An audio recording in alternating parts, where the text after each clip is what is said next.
Corruption in Nigeria didn't start overnight. It grew through history, through systems, power structures, and weak accountability. We explored colonial foundations, military rule, oil wealth, state creation and bureaucracy, centralized power in Abuja. Now, we reach the final question. If we know the roots, why does corruption still persist today? And more importantly, what can actually reduce it? This is episode 6, the final episode. The biggest truth is this: corruption is not just a moral problem. It is a system problem. When institutions are weak, rules become flexible, punishment becomes selective, transparency becomes optional, corruption becomes normal. This is why countries with strong institutions can have bad individuals. But corruption does not dominate the whole system. In Nigeria, the system has often been stronger than the law. Another reason corruption persists is because it entered everyday survival. When people struggle with unemployment, inflation, poor public services, weak social safety nets, they start seeing corruption as the only way to survive. Not because it's right, but because the system feels unfair. This creates a cycle. Corruption reduces service delivery. Poor services increase hardship. Hardship increases corruption.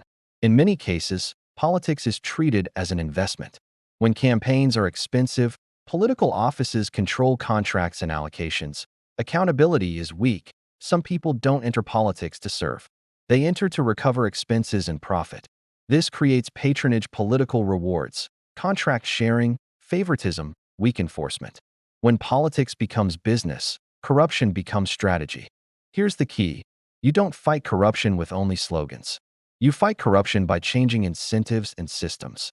Real solutions include strong transparency systems, open budgeting, public procurement portals, clear project tracking, strong institutions, independent judiciary, effective anti-corruption agencies, protected whistleblowers, decentralization with accountability, states generating revenue, local responsibility, performance-based funding, digital governance, reduce cash handling, automate services, track payments.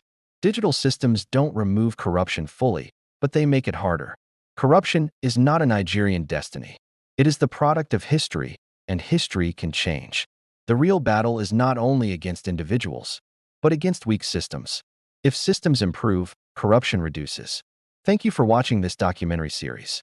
If you want a new series, comment what you want next: history, psychology, myths, or hidden truths.